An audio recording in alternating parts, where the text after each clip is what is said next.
अब एक सवाल ये है, क्योंकि सर फ्लेक्सी कैप फंड को लेके हमारे पास बहुत सारे सवाल आते हैं। एक तो हमारे व्यूअर्स को ये समझाइए यहाँ पे कि किस तरीके का यहाँ पे एलोकेशंस होते हैं। दूसरी चीज़ यहाँ पे कि पिछले वित्त वर्ष की बात करें तो इस कैटेगरी ने टॉप 5 फंड्स ने अपने बेंचमार्क की तुलना में डबल से ज़्यादा रिटर्न दिया है।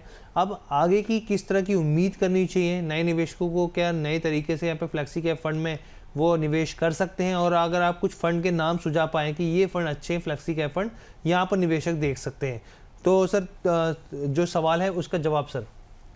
देखिए हर्ष, जैसे मैंने अभी थोड़ी देर पहले जवाब दिया, फ्लेक्सी कैप ये पर्टिकुलर फाइनेंशियल ईयर या तो कोई भी पर्टिकुलर ईयर में जब आप प्लानिंग कर रहे हो, इन्वेस्टमेंट कर रहे हो, तो फ्लेक्सी कैप का होना बहुत ही जरूरी है।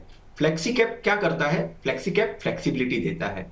फ्लेक्सी कैप फंड मैनेजर को ये फ्लेक्सिबिलिटी देता है कि मैं मेरे लार्ज कैप का एलोकेशन, मेरे मिड कैप का एलोकेशन, मेरे स्मॉल कैप का एलोकेशन, मेरे इंटरनेशनल इक्विटी का एलोकेशन, मेरे करेंसी में अगर मुझे इन्वेस्ट करना है तो उसका एलोकेशन, मुझे फ्लेक्सिबिलिटी है कि मैं कितना भी percentage as per the market, as per their understanding, as per fund managers understanding, as per fund manager thought process, उसमें चेंजेस कर सकता हूं। क्योंकि अगर आप देखिए मल्टी कैप की बात करें तो मल्टी कैप में आपको एक कैप आता है कि भाई इतना ही परसेंटेज, 33% ही आप लार्ज कैप में डाल सकते हो, मिड कैप में डाल सकते हो, स्मॉल कैप में डाल सकते हो, उसके बियॉन्ड नहीं जा सकते। बट फ्लेक्सी कैप कैटेगरी में ऐसा नहीं है, आप फ्लेक्सी कैप कैटेगरी में फ्लेक्सिबिलिटी रख सकते हो। तो ये सबसे बहुत ही इंपॉर्टेंट एस्पेक्ट है कि भाई मुझे फ्लेक्सिबिलिटी मिलती है। जैसे अभी आज के समय में जब फंड मैनेजर को लगा, जब मार्केट गिर रहा था, तभी उनको लगा कि भाई नहीं, अभी मुझे मिड कैप और स्मॉल कैप का एक्सपोजर कम करना चाहिए और मुझे लार्ज कैप का एक्सपोजर ज्यादा रखना चाहिए।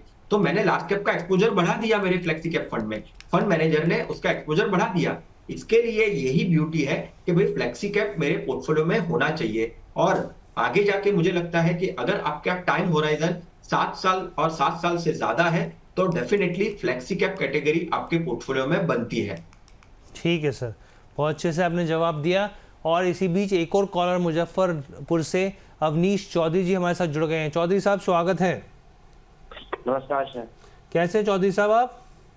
जी बढ़िया है, एकदम बढ़िया सर। और ये बताइए कि एक तो सवाल आपका क्या है यहाँ पर, उसके बाद फिर हम लोग दूसरी चीज पूछेंगे आपसे। इरेडा पे सवाल है सर। जापान टोक्यो में, हाँ जी,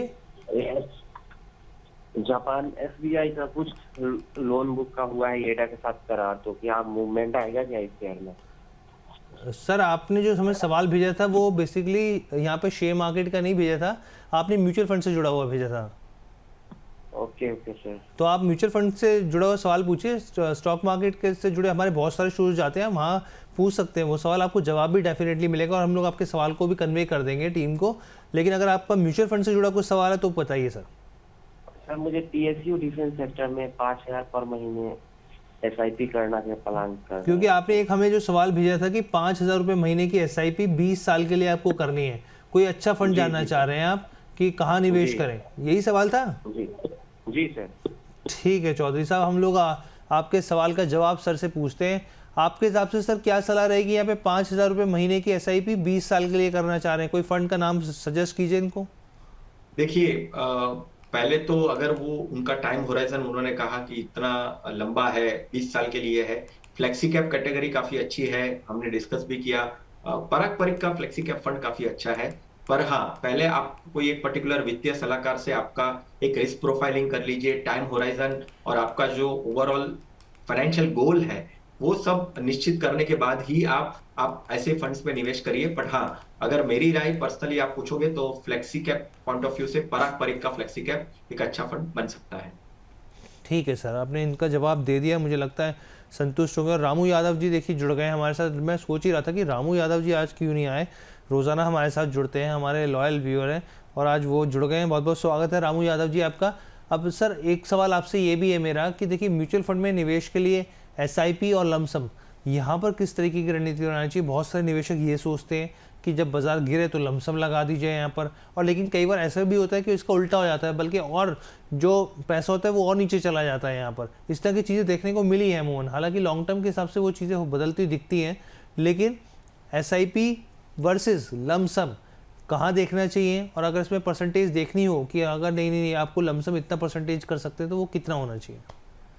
देखिए हर्ष, मैं हमेशा सभी को ये कहता हूँ, मेरे निवेशकों को, मेरे क्लाइंट्स को, कि आप अगर आपकी इनकम फ्लो रेगुलर है और फिक्स्ड है, आप सैलराइड क्लास के पीपल हो और आपकी इनकम रेगुलर है, तो आपके लिए एसआईपी सबसे बेस्ट है। क्योंकि आपको एक इनकम पर्टिकुलर डे को आती है, और आपका जो एक्सपेंसेस है और आपका जो इन्वेस्टमेंट है और आपकी जो सेविंग्स है, वो आप अच्छे से प्लान करके सिस्टमेटिक इन्वेस्टमेंट आप कर सकते हो म्यूचुअल फंड्स में। तो एसआईपी बेस्ट है, क्योंकि वो आपको एक डिसिप्लिन देता है, एक कंसिस्टेंसी देता है एसआईपी इन्वेस्टमेंट।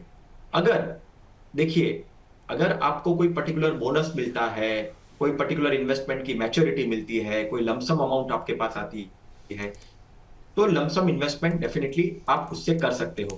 पर मार्केट जब ऐसा हो, आज का जैसे मार्केट हो जिसमें काफी वॉलेटिलिटी हो, डाउनसाइड हो, तो आपको लमसम में भी एसआईपी करनी चाहिए। किस तरह से? एसटीपी की तरफ से, कि भाई आप एक सिस्टमेटिकली आप डेट में पहले निवेश करते हो और फिर धीरे धीरे धीरे करके आप इक्विटी में एंटर करते हो। या तो आप ऐसा कर सकते हो कि मान के चलिए आपके पास 1 लाख रुपया आया है, तो ऐसे आप 20,000 करके हर महीने 3 4 5 महीने के अंदर आप उसको लगा दो आप इक्विटी के फंड्स के अंदर। तो आप लमसम में भी एसआईपी कर सकते हो, बट वो मार्केट के पॉइंट ऑफ व्यू से है। क्योंकि देखिए, जब आप म्यूचुअल फंड में निवेश कर रहे हो हर, तो आपको जी। मार्केट को टाइमिंग नहीं करना है, राइट? मार्केट में आपको टाइम स्पेंड करना है, और वो टाइम स्पेंड आप एसआईपी की तरह करके अच्छे तरीके से आप कर सकते हो। ठीक है, टाइम स्पेंड करना है। यहाँ पे बोला भी जाता है कि समय अगर आप देंगे तो वो आपको रिटर्न के रूप में अच्छे तौर पर तो आपको वापस मिलेगा भी मिलेगा। अब सर राहुल यादव जी का एक सवाल है, हम लोग वो ले लेते हैं। अब इन्होंने पूछा सवाल क्या है, देखिए, Parag Parikh flexi cap, SBI mid cap and Axis small cap fund में एसआईपी इनकी चल रही है। लंबी अवधि के निवेश का नज़रिया इनका पूछे कि मेरे पोर्टफोलियो में बदलाव की ज़रूरत है या फिर नहीं है। तो सर इन्होंने बहुत ज़्यादा फंड्स नहीं ले रखे, आप सामने स्क्रीन पे भी देख पा रहे हैं। फ्लैक्सी कैप फंड हो गया, एसबीआई मिड कैप और एक्सिस स्मॉल कैप फंड हो गया यहाँ पे।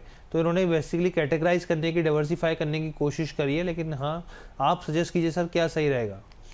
देखिए, तीनों फंड काफी अच्छे हैं। कम से कम आप 7 से 10 साल का टाइम होराइजन आप देने वाले हैं तो ही ऐसे फंड्स में निवेश करना, क्योंकि इनका जो फंड का कैरेक्टरिस्टिक्स ऐसा है कि भाई हाई रिस्क और हाई रिटर्न।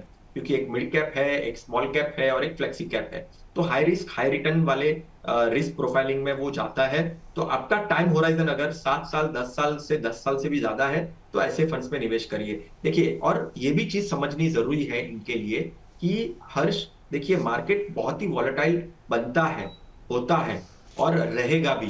तो वो टाइम पर ऐसे कैटेगरी के फंड्स आपको नेगेटिव रिटर्न्स देंगे, आपको काफी डाउनसाइड जाएंगे। तो ऐसे टाइम पे, ऐसे वक्त पे आपको घबराना नहीं है, डरना नहीं है, और कंटिन्यू रखना है। आपका जो गोल है उसमें आपको टिके रहना है।